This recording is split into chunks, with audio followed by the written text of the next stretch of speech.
door handle replacement on a 1979 Ford.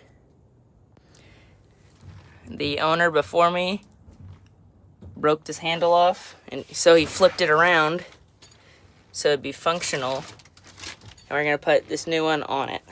First off, we gotta unscrew this screw back here.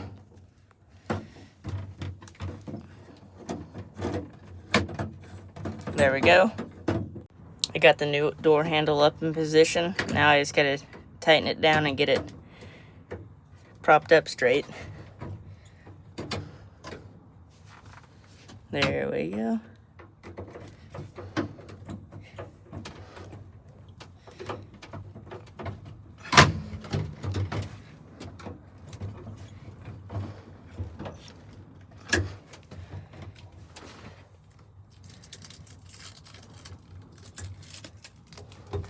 It looks good.